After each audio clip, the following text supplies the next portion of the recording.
Ladies and guys who enjoy bludgeoning her flaps. Andy here, day 243 of the Inner Winner Show. We yesterday kicked off by checking out the Instagram account Bad Boy Lifestyle Official. And if you're not familiar with them, I've done a few videos on their stuff now. Basically, they give Instagram like motivational advice on picking up girls and getting laid. Some of it is good advice. Some of it is incredibly fucking vague and doesn't mean anything. And some of it is downright really terrible, horrible advice. So we're kind of picking through. We're trying not to be too negative and just shit on these guys because, again, some of what they're saying is actually really good advice. I've got it up on the screen right now. If you're not watching on YouTube, go and check that out. I will also read out what the posts are. So if you want to keep listening as a podcast, that's fine. Like, I promise you'll be able to follow it. So we are going to get cracking, ladies and ladies. The first one is, I want her, but I don't need her. So I kind of like this post. I kind of like this idea. And this is where most of us want to get to, right? A point where you don't need women, but you do kind of want them. We call this abundance mentality, obviously. Now, bear in mind, you may not be there at the start, right? Like a lot of guys, when they're first starting out, they kind of really do need women. Like you need the validation. You know, you feel like you're a bit of a needy train wreck sometimes. You feel like you get overinvested. You feel like you care too much. You'll be sitting there checking your phone saying, oh my God, she hasn't replied to me. It's been 15 minutes. It's been an hour. Ah, shit, it's been 4 hours. Why hasn't she replied? A big part of that is just your inexperience. And once again, I talk about this all the time. The solution to most of your problems is to go talk to more women. Go hit on more women. Go meet more women. Go try and sleep with more women and hopefully succeed at sleeping with more women. Because the more women you talk to, the less of that neediness you feel. If you were talking to 5 other women at that point in time, right? You're sitting there stressing about like, oh, this girl hasn't replied to me. If you're also talking to 5 other women, do you think you care that this one is taking an hour or 2 to reply to your text? Why would you care? 1 is the loneliest number. If you've only got 1 woman that you're talking to, of course, you're going to be a little needy, right? That's kind of the way these things go. So in order to get to that point where you want women, but you don't need them, it just means you just have to like talk to more women a little more. Put yourself out there, be brave, like work on your self-improvement, all that kind of stuff, but get yourself to that abundance point. And the way to do that is to just talk to more women. Let's move on to the next one. So seduce her body and her mind. When I first read this, I read it yesterday and I thought, this is goofy. Then I thought about it a bit more and I was like, no, I like this one. I don't think they know what the fuck they're talking about with some of these. They're just saying like random shit.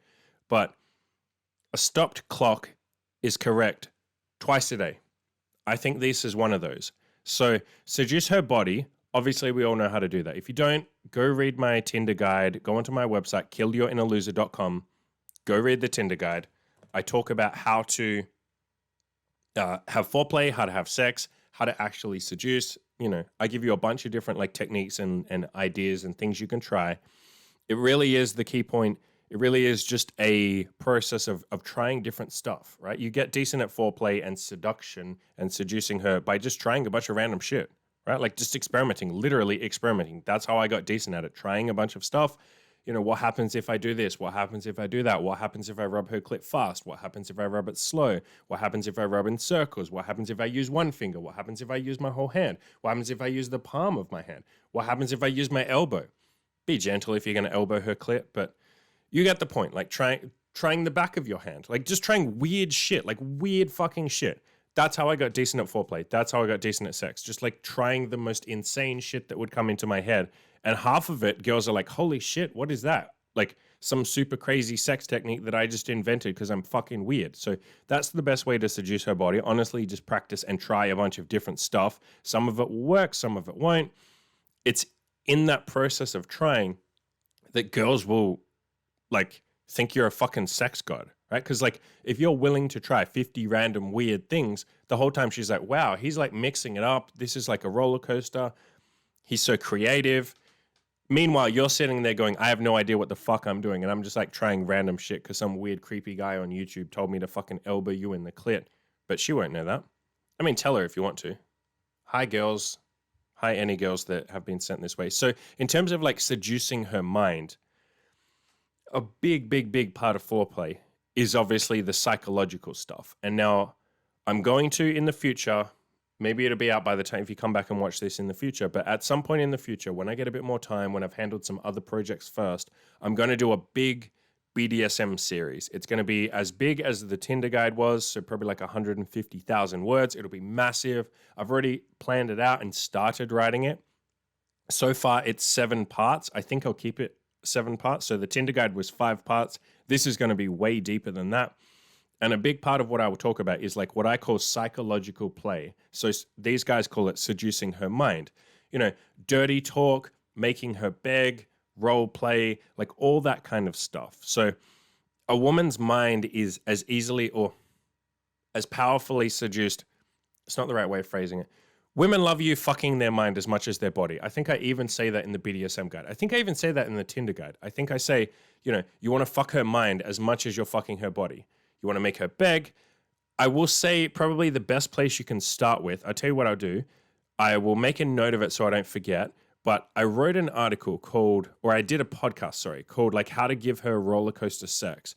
Go listen to that. That basically, I talk a lot about like how to fuck her mind, how to seduce her psychologically, psychological play. Go listen to that. I give you a bunch of tips in there. Start with that. And then on top of that, just, you know, experiment. Try dirty talking. If you have no idea what to do, I talked about it on yesterday's podcast. Just give some compliments, right? Just, you know, your tits are fucking amazing. Oh my God, your pussy feels so good. You're so fucking sexy. I love your ass. Just like stuff like that. Just saying it during sex. That's the easiest way to dirty talk. Just tell her she looks fucking good. Most women like knowing that they're turning you on, so you can play with that as well. You can say, you're driving me fucking crazy. I'm losing my mind. Holy shit, I can't control myself. I want you. Stuff like that.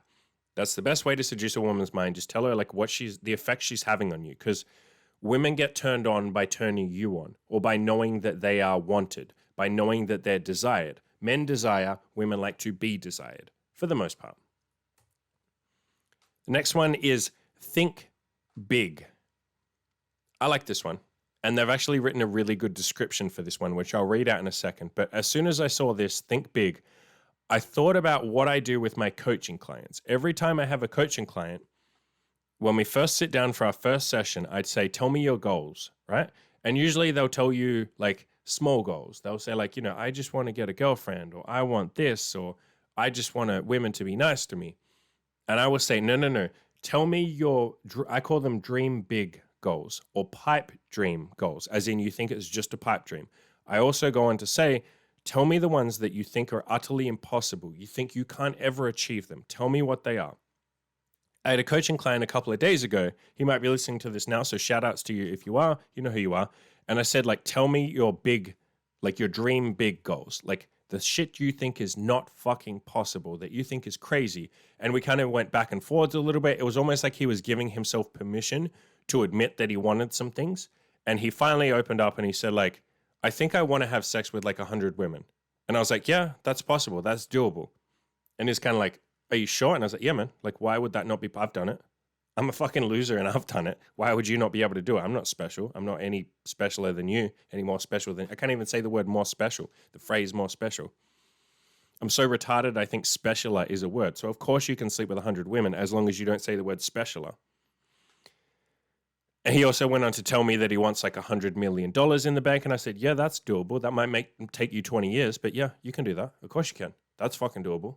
Just earn $100,000, then earn $500,000, then figure out how to earn $1 million, then figure out how to earn $2 million, then $5 million, then $20 million, then $30 million, then $50 million, then 75, then 100. Like you will have to learn things along the way. I can't tell you right now what you need to do. That's part of, your mission, your journey. But if you can earn $1, then everyone is, if anyone is capable of earning $1, that person is also capable of earning 100 million. It might take a long time. Like I said, 20 years, that's probably pretty reasonable. Maybe it takes you 40 years. Who gives a shit? You can definitely do it by the time you die. Of course you can. Easy. Like plenty of people have done it. They're not any more specialer than you. So yeah, it's just a process of like step by step. And the reason that I get people to do these big goals is because usually they set the bar so fucking low. Like I want a girlfriend, right? I want to meet a couple of women who are nice to me. When the bar is that low, you're going to take roughly the same amount of time to achieve those goals as you would if I had made you do some big goals. So if I say to you, go out and sleep with 20 women, and you're like, I can't do that. Are you fucking serious, man? Like, I just want a girlfriend. By setting your goal as 20 girls, you're going to have to work a hell of a lot harder. You're going to hustle harder. You're going to do a lot more of the work. You're going to go more all in. You're going to take your self-improvement more seriously. You're going to do the things I say. You're going to take my advice on board and actually follow through with it. And you will get 20 lays. Maybe it takes you a year. Maybe it takes you 2 years. It doesn't really matter. At the start, your progress will kind of be a bit slow. It kind of snowballs as you go on. But you will definitely get that 20 girls done or those 20 lays done in a reasonable amount of time. Whereas if you set the goal of I just want a girlfriend, you'll drag your heels, you fuck around because that's your goal. You won't go as all in. You won't have to hustle as much because you're like, yeah, it's just one girlfriend. I can get that. You'll probably end up taking, I see this a lot. Guys end up taking just as long to do a really low level, pathetic goal, to be honest, to be frank. They'll take just as long to do that versus if they'd set an actual bigger goal, I want to get 20 lays. A lot of guys will take as long to get one girlfriend as they would have if they'd tried to go for 20 lays. Because again, you see that number 20 and you hustle like crazy. And the way that you get to 20, again, you break it down. You sleep with one woman, then you sleep with 2, then 5, then 7, then 10, then 15, then 20, and now you've done it, right? You take it step by step. You break it down into little manageable goals. I'm not telling you to you're not going to climb Mount Everest or run a marathon in one try. You have to prepare for it. You have to break it down into little mini goals, achievable goals, daily actions, the slight edge, all that kind of stuff that we talk about, taking it step by step. But I really like getting people to think of big goals. The other thing I'll say, and I said this to my coaching client recently, or the most recent coaching client I had the other day, a lot of the goals that you think are impossible, you need to remember that you're a fucking newbie. You have no goddamn idea what is possible. You know jack shit. You're a fucking dumbass. You need to have some humility and admit, I'm a dumbass. I know nothing. It's like that. I don't know if it's Aristotle or Socrates who said, I know enough to know that I know nothing. If you're a newbie, you don't know what's possible. And when I was at the start of my journey, I had so many goals that I thought were utterly impossible that I have now utterly eclipsed. I have gone so far beyond them. How many fucking threesomes have I had at this point? I've lost goddamn count. In terms of how many unique women in those threesomes, it's 23. I think it's 20. I can't even fucking remember. I think it's 23. In terms of repeat threesomes, it would be in the hundreds at this point. That's insane. Old Andy never even thought one threesome was possible. I didn't think that I was the kind of guy who could have a threesome. I thought, I'm not good enough for that. That's not me. I'm not a player. I'm not cool. I'm not confident. I'm not sexy. I'm not masculine. I'm not all these things, right? That's just not me. I'm not that guy. I'm not super sexual. I'm kind of a loser. I had no idea what was possible. I thought I did. I really, in my hubris and my arrogance, I thought I knew that I couldn't have a threesome. Turns out I was full of shit. And so you guys need to do the same thing. If you're thinking of a big goal and you think, oh, that's not possible. I can't do what Andy's done. I can't do this. I can't do that. No, shut the fuck up. You have no idea what is possible. You are a dumbass, and history and time will prove you wrong when in 2 years you achieve that goal. You're going to look back and you're going to laugh at some of the retarded shit you said when you thought something wasn't possible. I can give you plenty more examples. I thought I would never be able to deadlift more than 70 kilos or 60 kilos even. When I got to that stage, I thought, fuck, I can't overcome this barrier. This is too much. I struggled and I stayed there for a long time. I fucked around. I say a long time. It was a month and a half. I was stuck at 60 kilos. And then finally, my coach, I don't know how he broke me through, but he's like, you're capable of triple this. And I was like, no, I'm not. That's impossible. And he was just shut the hell up and lift the weights. And I did. My max deadlift was 175 kilos. How far beyond 60 or 70 kilos is that? It's almost triple, right? Again, I thought I knew that I couldn't achieve a 60 kilo deadlift. That's not even, I start warming up with fucking 80 kilos now, right? 60 is nothing. That's my lowest warm up. I don't even warm up with 60. Another example, when I first started my website, I was utterly convinced that I could never earn $1 from my website. Not one single dollar. I literally thought there's no money in this. This is too niche. This is too weird. We live in different times. Maybe Good Looking Loser, Chris from Good Looking Loser could make a bunch of money, but the times were different back then. You know what I mean? There wasn't all this hate for pickup artists, and feminism wasn't like, strong, and like all these pickup artists that have like been canceled, and cancel culture wasn't a thing. Like I honestly thought I can't earn a single dollar from my website. Jesus Christ, at this point, this will probably age relatively soon because I'm probably going to put my coaching prices up again at some point. But right now, $997 is my coaching package. That's 3 coaching calls. So fine, if you want to break it down to per coaching, it's like $330 per coaching call, right? $330 per. I thought that I couldn't make a single dollar from my website. Jesus fucking Christ. So I was an absolute idiot to think that that wasn't possible. And that's what I want to drill into you guys. A lot of the dreams that you have, even the big dreams, you think like, nah, I can't do that. Shut the fuck up. You are a newbie. You have no idea what is possible. The solution here is to take action even when you think you can't achieve something. That's how I've done every single one of my goals. I've just tried to push aside that voice in my head that says, you can't do this. You're going to fail. This isn't going to work. And I've said like, yep, I feel helpless. I feel hopeless. I feel like I can't do this and I'm never going to make it. Doesn't matter. I still need to do the work. I'm allowed to bitch and moan and say, this isn't fair. I'm never going to make it. I'm not good enough. But I also have to, at the same time, be taking the actions. Okay? You have to be working on your self-improvement. Even if you think your self-improvement isn't going to actually work, it doesn't matter. Shut the fuck up and do it anyway. These guys in the description on this post, I like what they've said here. They say, because the funniest joke God ever told me is that the easier you perceive something to happen, the easier it is to actually make it happen. Yeah, so breaking down those big goals and trying to, I talked about this in a previous episode. And again, I'm going to make a note so I remind myself. Let me write that down. Okay, so I did an article called Fantasize About Your Goals to Make You Believe That They're Possible. Guys, go and listen to that freaking podcast. I talk about how to like essentially brainwash yourself into believing that your big goals, your dream big, massive goals are possible. And the way that you do that is kind of what they're hinting at here.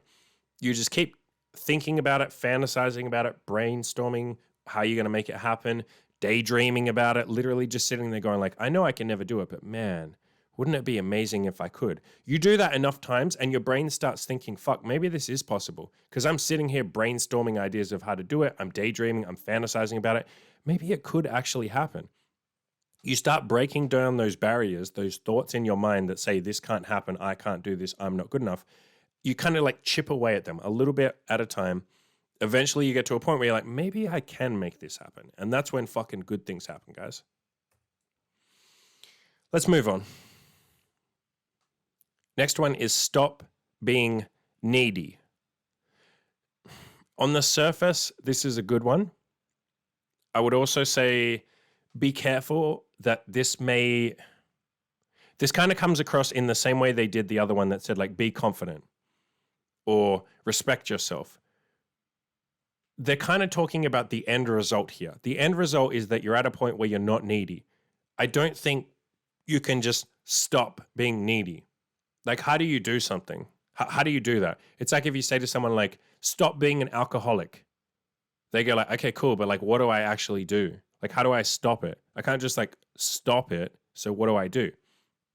So this one here, if you're someone who's overly needy, you get too clingy, you get attached too quickly. Just like I said a few minutes ago, the answer is talking to more women. That's kind of your answer here. Working on your self-improvement so that your self-esteem goes up, you feel more valuable, you don't feel like you need to chase that validation as much, you don't feel as needy and desperate, you feel a little more balanced and calm and stoic, and you start thinking to yourself, do you know what, if this woman like does leave me, that's okay. Like I can probably find another one. I don't want her to leave me because I like her and I do feel a bit attached, but like, I guess I can find another woman. You start like breaking down that neediness, happens like bit by bit. It's a point that you get to. It's not something you can just do. You can't just like stop being needy. The answer is go talk to more women, go work on your self-esteem, work on your self-improvement, build yourself up, and you'll naturally feel less needy. The other thing I'll say, I guess, is it's okay to be a little needy at the start. Try not to be too needy, obviously. Like no one's ever going to say that neediness is a healthy behavior, but just cut yourself some slack. I was a needy little shit at the start for the longest time, for like a year or two. I chased validation. I was desperate for it. I needed it. I don't think validation on itself is a bad thing, like chasing validation. I wrote an article called, it's on my website, go check it out, called Getting Laid for Ego Validation is Perfectly Okay. That's on killyourinnerloser.com. Getting laid for ego validation is perfectly okay. Go check that one out. I kind of talked about the concept that at the start, you probably are chasing ego validation. And I don't even think it's a bad thing because it's a motivator, right? Like the reason I went to the gym was for ego, for validation. The reason I started talking to girls was for validation. It's not, validation in and of itself is not a bad thing. Just remember to also be taking action, not chasing validation entirely on its own. You do also want to be getting laid, right? Sometimes you do chase validation and you stop trying to get laid and you're only looking for validation. And so what that looks like is you're not even getting rejected anymore. You're doing everything you can to avoid rejection. So you're not taking your shot. You're not asking her out on a date. You're not inviting her back to your apartment because you're worried that, fuck, she might say no and then I'd lose the validation. I'd rather just put myself in the friend zone because at least I get some fucking validation, right? So be careful that you're not doing that, but yeah. Next one. This one's exactly the same as the previous one. I think that's why I put these two together. So the next one says, stop getting used by women. That's not really something, it's not actionable. You can't just stop getting used by women. You need to know what to do. And if you have a habit of being used or letting yourself being walked all over, you need to know how to replace that. So let me make a note so I don't fucking forget. There's a podcast I did recently. I think I called it something like Andy has nice guy syndrome or something like that. And Imogen and I talked about nice guys and, which is another way of saying like letting yourself get used by women and by people. So go read that, go listen to that podcast. We talk about how to get over that behavior. There's not really any more that I need to say on this. Go listen to that podcast. This next one I do like. Develop a sense of humor. I think sense of humor is something that pretty much everyone benefits from. I did an entire podcast on how to develop a sense of humor. So go listen to that. I'll leave a link in the description below to that. There'll be links in the description to everything I've mentioned here. Start with that podcast. But essentially, the idea of developing a sense of humor, you don't have to be the funniest person on the planet. I'm not telling you to like make up jokes and just be super witty and super creative and super intelligent and super energetic and, all that kind of stuff. You don't have to be any of that. You just want to be open to humor. And so what that means is you don't have to be the one making a ton of funny jokes and cracking jokes all the time. You just kind of want to get yourself to a point where anytime something slightly funny comes up, you can kind of point it out. A lot of humor is not you making a joke or making an observation. Start that sentence again. A lot of humor is not you making a joke. It's you making an observation, right? So someone says something funny and you're like, look, that was funny. And people are like, oh yeah, I didn't even pick up on that. Good. Like you get credit for making that joke. Maybe a waitress says something fucking funny and you think something in your head and you're like, that's funny because blah, blah, blah. And then the person you're with goes like, yeah, I didn't even know. Good point. So like pointing out where things are funny. You don't have to be the funniest comedian on the planet. Again, go and listen to that podcast. I kind of talk you through how to develop a sense of humor. But the main point is just being open to funny situations or observations and just kind of pointing them out. And also like being willing to laugh at yourself, that definitely helps. But that's something that comes over time with practice and with confidence. The more you build yourself up, the more self-improvement that you achieve, bad sentence, whatever, the further along you get with your self-improvement, the more confident you become, the more calm you become, the more open you become to being funny. I understand that at the start when you're really nervous, it's hard to be super funny because you're kind of on edge and you're tense all the time. So cut yourself some slack. Sense of humor is something you'll develop over time. This last one, we're going to end on a silly one. We got 5 minutes left in the recording. This one says, give her confidence and power. I don't think they mean you should give her power. I think they mean you should be powerful. Again, remember, English isn't their first language. I think they mean you want to be confident, not you want to give her confidence. I think they mean you want to give off confidence and power or exude confidence and power. I guess we can kind of like be charitable here and say maybe they also meant that you should make her confident, like help her become confident. I don't think they meant that, but let's pretend they did. Yeah, I'm really on board with that. I talk a lot about leaving girls better than you found them, building them up, helping them with self-improvement. And you don't have to do a ton. You don't have to be like a mentor to them or something. Although if you want to, more power to you. I am with the girls that I date. They're just kind of like boosting her confidence a little bit. That can be, you giving her some compliments. Maybe there's something she's insecure about and you're like, no, are you kidding me? Like, I like that part of you. And she's like, oh, thanks. That makes me feel better. With power, you can teach her that she has the power to improve herself. If she says like, I'm really not happy with my body, you can be like, oh, like, why don't you go to the gym? Like, here's this workout website that I know, or here's a workout plan that I follow. Like, why don't you try something like that? Or why don't you try going to a personal trainer? They're not that expensive. A lot of them are like $50 per week. Like, that's pretty reasonable. And she'll be like, oh shit, you mean I have the power to change my life? And you're like, yeah. So just like giving these little snippets, these little nuggets of advice or encouragement. It's not even advice, it's like encouragement. That can go a long way to making girls more confident, more powerful. I've talked in the past about if you improve the lives of the girls that you sleep with or that you date, it kind of comes back, right? A lot of them give that back to you. That's fucking amazing. And even if they don't, you at least get to watch an underdog story. You also get a sense of who's worth spending time with. If you try and help people or you give them like little bits of advice, little bits of encouragement especially, if they're complaining about a problem or they tell you they have a problem and you encourage them, if they start to do something about it, holy shit, that makes you respect them more. Now you're more into them. Now the sex is even better. Spending time with them is even better because now you're telling yourself, I spend time with people I respect. That's another way of saying I respect myself. I respect my own time, and I only give it to people that I respect or who earn my respect. If you give encouragement to girls and you find like they're just not taking on any of your advice and they keep complaining about the same problem, but they don't do anything about it, you'll probably lose respect. And I suspect for a lot of you, the more experience you get, the more women you sleep with, you get to a point where you can be a little more picky. And I suspect a lot of you will say, I only want to sleep with women that actually fucking listen to my advice. Or if they complain about a problem and I give them a solution, they go away and they do something about it. I don't actually want to stick my penis in a girl who's just going to complain and do nothing about her problems and be a victim. Like, I suspect a lot of you, some of you already are at this point, where you get to that point where you're like, I don't want those girls anymore. I just want girls that I respect, that are on the self-improvement journey as well as me. Then you get to a point where you screen. You filter out and you screen for only the girls who are also into self-improvement. And man, that when you get to that point where every girl you're sleeping with or most girls that you're sleeping with or dating are also into self-improvement, holy shit, that comes back to help because now they motivate you. Every time you see them, they'll be like, hey, I achieved this and this. And you're like, oh shit, I'm going to hustle as well. That's fucking motivating. Fuck, thanks. Sometimes they'll give you encouragement as well with your goals. They'll be like, hey, I achieved this. What have you achieved? You'll tell them and they'll be like, that's awesome. And now you're getting a compliment and you're getting encouragement and motivation from someone you respect, which means way more than just some, random girl that you're sleeping with who isn't working on her self-improvement. So I'm really on board with leaving girls' lives. Terrible sentence. Again, I'm really tired. Leaving the girls you sleep with better than you found them. I'm a big fan of that, big advocate of that. Not just because it helps them, that's nice too, but because it often comes back in return. It's like a boomerang. So go out there, change a few lives. You don't have to do anything massive. Just give little bits of encouragement.